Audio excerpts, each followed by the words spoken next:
Amigos, cá estamos com a sequência dos nossos estudos do livro Roteiro, do nosso grande Emmanuel, pela psicografia de Chico Xavier. E como vocês puderam ver aí, hoje nós vamos falar sobre o capítulo 27, Mediunidade. Assunto bom esse, hein, Marcos? Sem dúvida, Robson, um abraço a você e a todos que estão nos acompanhando, até porque o Espiritismo explica a mediunidade, suas causas, seus efeitos, suas consequências. Com certeza, assunto muito bom para conversarmos. Pois é, sejam bem-vindos. É a nossa série Evangelho e Espiritismo, Caminhos de Amor e Felicidade. Toda quarta-feira você tem esses episódios à sua disposição. Estou aqui com o livro em mãos. Normalmente projetamos a imagem virtual trabalhada em recurso dos aplicativos, mas hoje aqui está o livro em mãos que temos utilizado, como você já viu na imagem. E nós estamos aqui no capítulo 27, e Emmanuel começa o capítulo dizendo: esmagadora maioria dos estudantes do Espiritismo situam a mediunidade a pedra basilar de todas as edificações doutrinárias. Mas Marcos de Mário cometem o erro de considerar por médiuns tão somente os trabalhadores da fé renovadora com tarefas especiais, ou os doentes psíquicos, que por vezes servem admiravelmente à esfera das manifestações mediúnicas.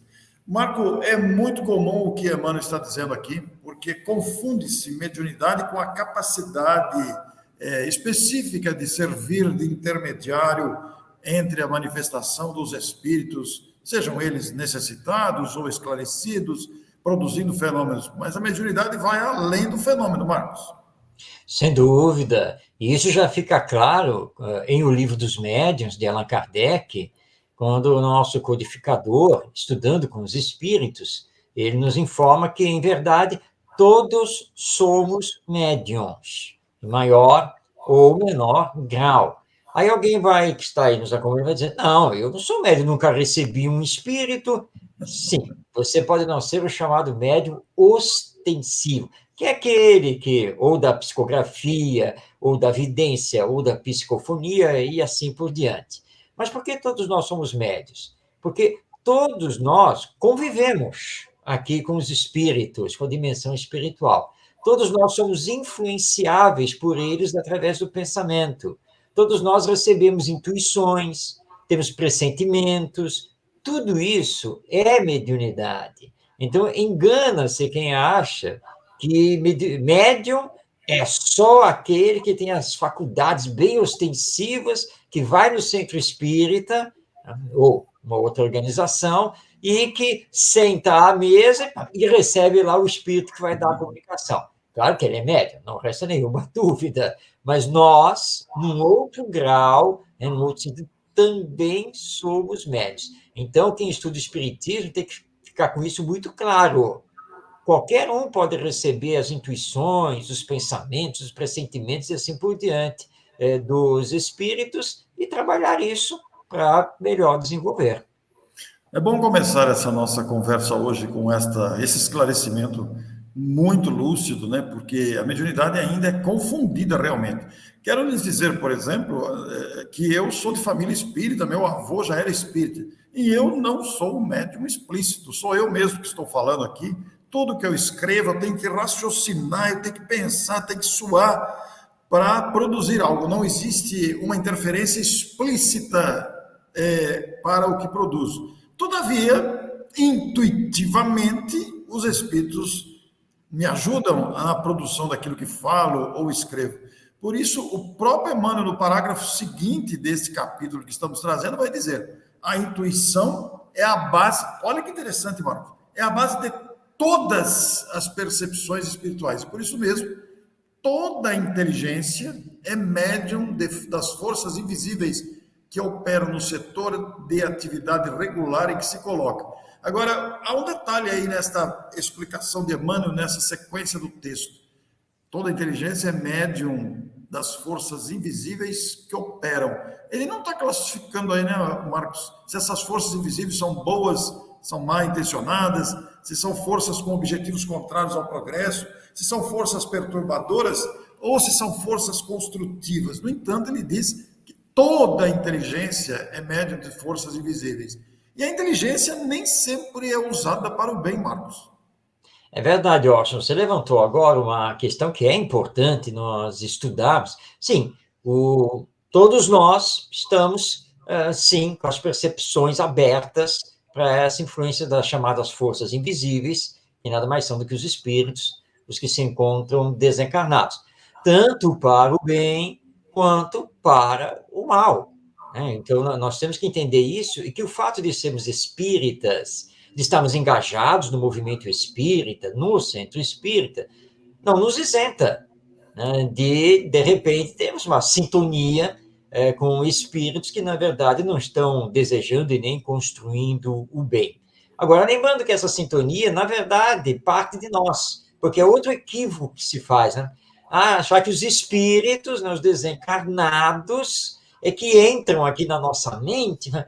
Não, se eu não der sintonia, ele não vai entrar na minha mente nunca, mesmo que ele queira. Então, a lei de sintonia ela está intimamente ligada com a mediunidade. Mas não resta nenhuma dúvida. Nós temos forças do mal e temos forças do bem, a nível espiritual. E, portanto, podemos captar tanto umas quanto outras. Aí, Orson, alguém que seja médium vai pensar assim, mas olha só, eu trabalho lá na reunião mediúnica do Centro Espírita e eu recebo comunicações de muitos espíritos sofredores, perturbados, aliás, até de espírito obsessor. Quer dizer que eu estou sintonizado só nessa faixa, né? Não, claro que não. Você é apenas. O que acontece? Você é apenas a ponte de ligação entre o mundo espiritual e o mundo terreno. E você tem uma facilidade que a equipe espiritual utiliza para que esses espíritos possam se apresentar através de você, mas não significa que você esteja aí sendo perturbado, etc, etc. Houve uma vez, Orson, que uma médium do centro espírita justamente foi falar com isso comigo e disse assim, eu não quero ir para a desobsessão, porque já me convidaram, né, porque se eu for para a desobsessão, o que pode acontecer comigo? Ué, olha só, se você ficar com esse pensamento, com certeza você vai acabar dando sintonia para ser perturbada. Mas olha só, o médium é protegido pelos bons espíritos, pela equipe espiritual do centro espírita. Você conhece a lei de sintonia. Quer dizer, terminada a comunicação, medita sobre ela, ora por esse espírito, que no caso é um espírito ligado ainda a processos obsessivos, desejando o mal, e pauta a sua vida no Evangelho. E pronto. Porque ele, o espírito comunicante, pelo menos em tese, em princípio, ele nada tem contra você, que é o intermediário da comunicação. Tá? Então, tem que se ficar tranquilo quanto a isso, mas sempre lembrando, olha, as forças são do bem e do mal. E tudo depende de como eu estou pautando a minha vida, como que eu estou tendo os meus pensamentos, que é isso que vai gerar a sintonia para um lado ou para outra. Veja que é importante essas considerações, porque a mediunidade é um atributo da alma humana, é uma capacidade que nós temos à nossa disposição, e ele é um princípio, a mediunidade, é um princípio básico da doutrina espírita. Aquilo que nós chamamos de comunicabilidade dos espíritos, mediunidade. Eles se manifestam, atestam a sua presença, manifestam a sua intenção, a sua vontade ou a sua necessidade e mesmo a sua instrução. É uma força, é uma das forças da natureza, porque os espíritos nada mais são do que nós mesmos antes, durante e depois da morte biológica. O que acontece conosco, eu e Marcos, que estamos fazendo esta gravação aqui, este comentário, nós estamos encarnados, assim como vocês que estão nos assistindo. Isso não nos impede, todavia, que os espíritos também estejam aqui e assistam à transmissão dessa conversa. Mas a mediunidade, Allan Kardec dedicou um livro especificamente, o livro dos médiuns, conhecido dos espíritas, com material farto para ser estudado, está à nossa disposição e é considerado o maior tratado sobre essa faculdade humana, a faculdade de percepção do mundo espiritual e de instrumentalização de manifestação dos espíritos. A mediunidade, ela se apresenta sobre vários aspectos, tem vários desdobramentos a serem estudados. Não existem dois médiuns iguais, porque leva-se em conta a bagagem, a experiência, a moralidade. A mediunidade, ela sofre influência do meio, sofre influência da moral do médium. É um assunto a ser amplamente estudado. E, Marcos, eu vou projetar aqui uma da outra sequência do texto do nosso Emmanuel, deste capítulo 27, mediunidade, pedindo a você, inclusive, que leia a postagem. Muito bem, então o nosso Emmanuel aí continuando sobre a mediunidade e nos dizendo, desvendando conhecimentos novos à humanidade, o Espiritismo incorpora ao nosso patrimônio mental valiosas informações sobre a vida imperecível, indicando a nossa posição de espíritos imortais em temporário aprendizado. Bem, nosso Emmanuel está lembrando que o Espiritismo, e aliás Kardec já deixa isso muito claro, o Espiritismo não criou a mediunidade, não inventou a mediunidade, nem tem exclusividade sobre ela. A mediunidade, na verdade, sempre existiu, porque a partir do momento que iniciou-se o processo da encarnação dos espíritos aqui na vida material, nós começamos a ter um intercâmbio entre desencarnados e encarnados. Sim, mas então o Espiritismo veio fazer o quê com a mediunidade? Veio explicá-la cientificamente, a partir da observação dos fenômenos, classificou os vários tipos de mediunidade, os vários tipos de médiuns, as consequências da sua utilização e veio nos mostrar que todos nós somos esses espíritos imortais. Na nomenclatura espírita, na verdade, nós deveríamos nos acostumar a falar espírito aos que estão desencarnados e alma a nós, que estamos encarnados. Mas Kardec deixa claro que alma e espírito, basicamente, são sinônimos. Né? E nós estamos dizendo que, olha, eu sou imortal. Só que hoje, como você bem colocou, Orson, só que hoje eu estou encarnado.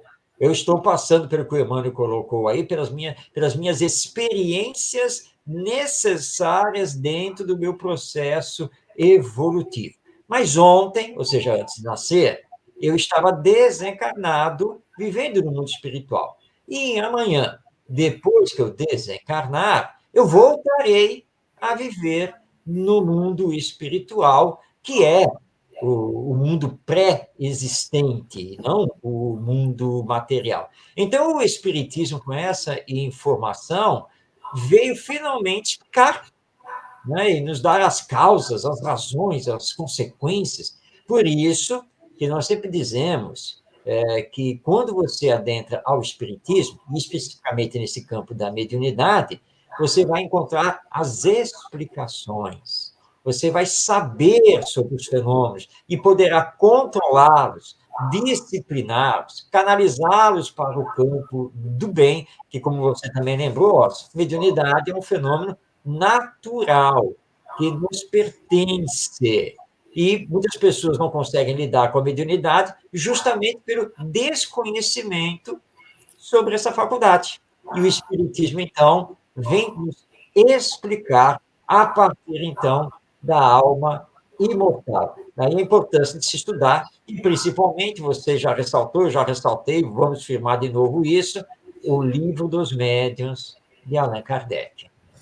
Pois é, amigos, olha aqui, ambiente, que universo de reflexões que sugere o conhecimento espírita, o conhecimento da mediunidade, trazido por depoimentos, por experiências de grandes estudiosos, a partir do Livro dos Médiuns de Kardec, e tantos outros médiuns que atuaram e atuam em favor da mediunidade. Uma coisa que a gente pouco pensa, Marcos, a gente não se dá conta disso, e essa observação de Emmanuel está antes dessa postagem que você já comentou, é que Emmanuel cita que dos círculos mais baixos aos mais elevados da vida existem espíritos ou entidades angélicas, humanas e subhumanas, agindo através da inteligência encarnada, estimulando o progresso e divinizando experiências.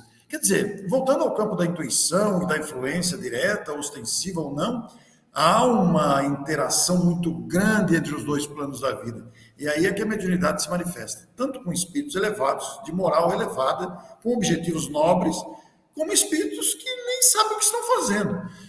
Alguns centralizando seus objetivos em prejudicar, em perseguir, e outros até inconscientes, e provocando reações e até afetando a saúde da pessoa influenciada e provocando todo tipo de desequilíbrio que, às vezes, anteriormente, era comparado com loucura, e que o Espiritismo vem dizer que não tem nada de loucura, às vezes é um desequilíbrio a ser tratado, a ser conduzido, orientado para que se vença essas questões todas.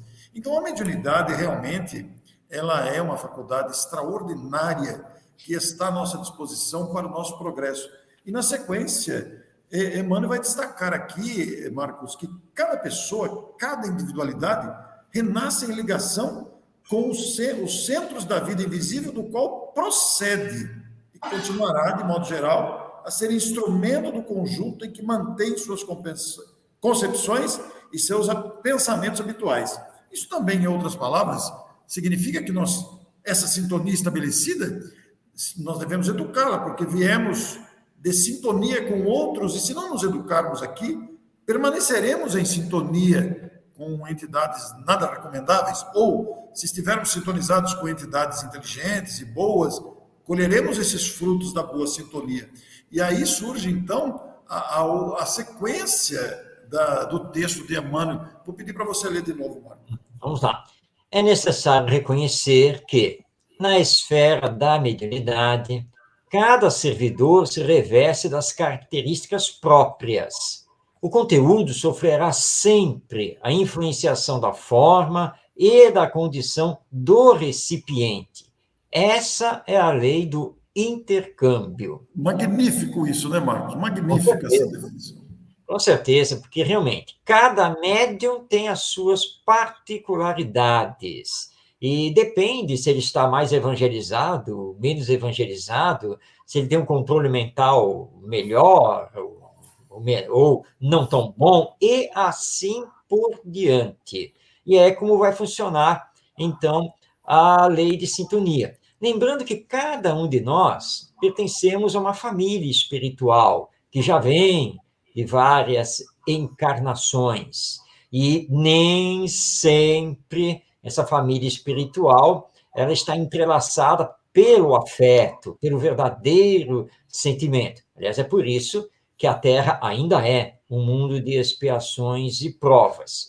Mas é possível superar isso. Claro, basta colocar a tríade informada por Emmanuel, nosso querido Chico Xavier. Quando o Chico perguntou a ele lá no início da jornada mediúnica o que ele precisava fazer. E o Emmanuel lembrou 3 coisas. Então, por favor, quais são as 3? Disciplina, disciplina e disciplina. E é claro que o Chico também foi logo percebendo que para isso precisava fazer autoconhecimento, e para fazer autoconhecimento tem que estudar, tem que saber, porque uma coisa está atrelada à outra, é todo um processo. Então, nós temos que lembrar o seguinte: se na reunião mediúnica, lá no Centro Espírita, estão havendo poucas comunicações, ou seja, a produtividade não está satisfazendo, nós não temos que culpar os espíritos, não. Temos que olhar para nós, porque depende dos médiuns, depende da equipe toda de trabalho. Então, dizer que os espíritos estão com preguiça de dar as comunicações, isso não existe. Mas eles podem estar com imensas dificuldades, porque os médiuns não estão dando o campo propício para que eles possam efetivamente se comunicar. Então, o médium precisa estudar, o médium precisa se disciplinar, o médium precisa realizar o autoconhecimento e, acima de tudo, precisa se evangelizar para ser realmente esse bom instrumento, esse bom intermediário das comunicações. O Marcos, muito importante esse comentário que você fez. Inclusive, as pessoas que estão nos ouvindo não devem restringir o termo médium, uma vez que já falamos sobre isso, apenas a pessoa que vai lá participar da reunião mediúnica. eu e Marcos, que não somos médiuns ostensivos, nós também temos necessidade de estudar. Nós também temos que nos preparar. A nossa intuição só vai funcionar devidamente nas palestras, nos textos, quando nos preparamos para isso, estudando, colocando boa vontade, disciplina também, esforço.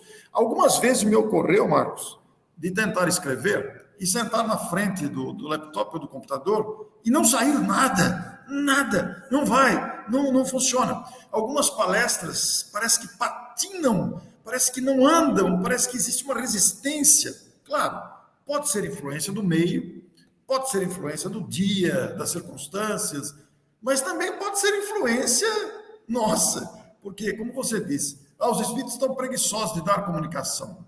Ora, não é isso, somos os médiuns que estamos dificultando isso, porque vamos supor, os espíritos que nos ajudam nas palestras ou nos textos, intuitivamente, se eles encontram resistência na nossa condição mental e espiritual, eles também não conseguem ajudar. Então, essa disciplina que o Marcos citou aí, ela é fundamental, inclusive para aqueles que não são ostensivos, mas são intuitivos, porque há um mecanismo de sintonia que funciona na base do pensamento conectado, da conexão mental que se esforça para alcançar bons resultados. Você tem alguma experiência nesse sentido para contar para a gente? Com algum caso curioso até? Sem dúvida, Orson.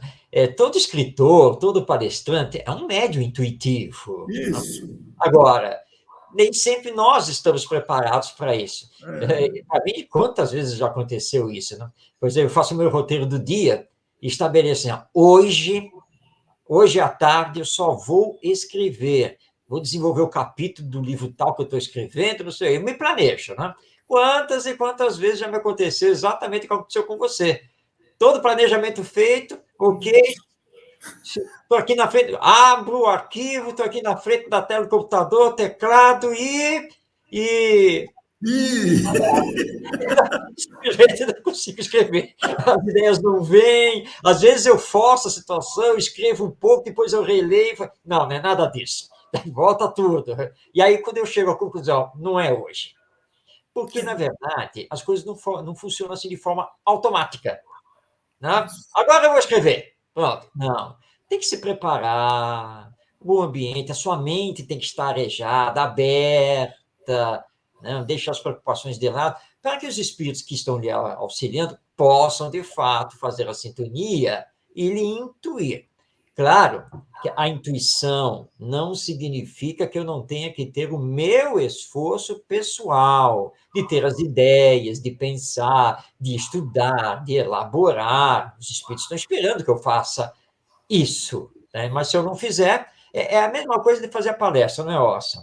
Você tem que planejar a palestra. Não sai assim, tudo bem, esse tema, tá. Não é assim. Os espíritos não fazem milagres. Né? E não poderão fazer milagres se você não se preparou. Ou se você está num tumulto mental, ainda pensando em mil coisas. É claro, aí naquela hora não vem. Está me faltando a intuição. É claro, não é que os espíritos lhe abandonaram.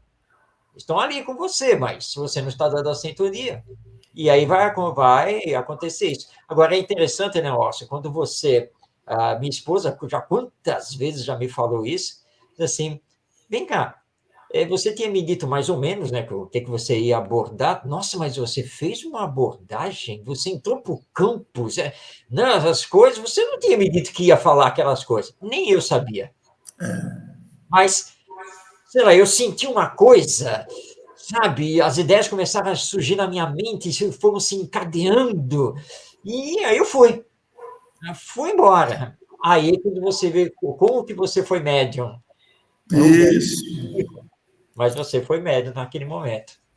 É um terreno muito amplo, realmente, isso que o Marcos falou, que é o outro lado da moeda, em que a gente é inspirado, digamos assim, intuitivamente, né? E a gente faz coisas que não estavam previstas, que até a gente mesmo se admira de como falou determinadas coisas, porque o encaminhamento, né? Aliás, eu costumo dizer que a fluência não é minha, eu sei tudo que eu vou falar, tudo que eu falei eu estudei, mas a fluência é uma coisa deliciosa de sentir, né? porque você é conduzido intuitivamente, é uma delícia sentir isso. Mas para isso tem que estudar, não tem outro caminho, você tem que se preparar, você tem que agregar conteúdos para que o resultado seja bom. E aí Emmanuel, quase no finzinho do capítulo, vai dizer: mediunidade, pois, para o serviço da revelação divina, reclama estudo constante e devotamento ao bem, para o indispensável enriquecimento da ciência, de ciência e virtude. Aí vejam o detalhe aí, olha, devotamento ao bem influi decisivamente para uma mediunidade disciplinada, para uma mediunidade que funcione adequadamente na tarefa que se propõe, né? Eu e Marcos fazemos esses episódios, gravando aqui toda semana, uma vez por semana, são 30 minutos em média, a gente procura não passar, e exige uma disciplina. Nem toda segunda-feira, quando nós gravamos, as circunstâncias são favoráveis. Às vezes dá vontade de falar: vou ligar para o Marcos para deixar hoje, não vai dar, mas a gente precisa insistir, porque é esta sequência disciplinada, sequencial ali, do compromisso, é que garante ali, e isso não deixa de ser um devotamento a esta causa de gravar os episódios.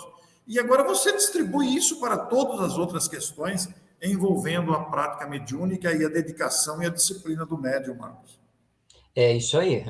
Então, são duas coisas que o nosso Emmanuel está destacando, né? Estudo e a prática do bem. O estudo, médium precisa estudar. O médium espírita não pode ficar sem estudar, isso é básico. Ele precisa conhecer a mediunidade, ele precisa conhecer as suas faculdades mediúnicas, justamente para aprimorá-las e poder ser o melhor dos instrumentos. Mas a prática do bem tem que estar junto, porque não basta você ter teoria, não basta você ter conhecimento, porque quando você pratica o bem, você está se evangelizando, você está colocando o amor em prática, então você está se moralizando. E quanto mais moralizado o médium estiver, mais útil ele será para as equipes espirituais. Então, isso é fundamental. Equivoca-se o médium que acha que basta comparecer uma vez por semana no centro espírita, lá na reunião mediúnica, que ele já está quites com a consciência e com Deus. Não, não basta isso, não. Tem que fazer parte dos grupos de estudo e tem que praticar caridade, tem que ser bom. Você já imaginou, Orson, né? É o dia da reunião mediúnica, e o médium está lá na sua casa, inicia o dia já num bate-boca com os familiares, depois vai no supermercado fazer uma comprinha, mas briga com a caixa, depois começa a reclamar do governo, e aí à noite chega no centro espírita para trabalhar, como se diz, né? Olha lá, exercer a mediunidade. Não fez uma prece, nada, não praticou nenhum ato realmente bom durante o dia, e está lá, ai meu Deus, só quero ver quem vai fazer a prece hoje. Porque se for fulano, meu Deus do céu, aquela prece dele é horrorosa. Está lá com esses pensamentos? Gente, não é possível isso. Então, você tem que estudar, tem que praticar o bem e, essencialmente, se melhorar. E em se melhorando, você vai ser, então, o melhor instrumento. E isso vale, né, Ócio, não apenas para o médium propriamente dito, mas para os dialogadores, para o dirigente da reunião mediúnica, e o palestrante, o escritor, e assim por diante. É para todos nós. Muito bem. E Emmanuel vai terminar o seu capítulo dizendo que só a noção de responsabilidade e a consagração sistemática ao progresso de todos, a bondade e o conhecimento conseguem materializar na Terra os momentos definitivos da felicidade humana. Bendita faculdade, a mediunidade à nossa disposição para esse intercâmbio de progresso e orientação. Vamos estudar, gente. Não tem outro caminho. Para a gente não cair nos precipícios da ignorância, da leviandade e até do fanatismo que precisamos nos vacinar para agirmos sempre com equilíbrio e não sermos ludibriados por espíritos que se dedicam a enganar médiuns imprevidentes, médiuns ou qualquer um de nós, não podemos restringir a palavra médium, a qualquer um de nós que se sinta seduzido ou se deixe seduzir pela vaidade. Somos criaturas em aprendizado. Muito obrigado a vocês todos. Esse foi o capítulo 27 do livro Roteiro, trazido por Emmanuel. Na semana que vem nós temos o capítulo 28, Sintonia. Muito obrigado a você e até lá.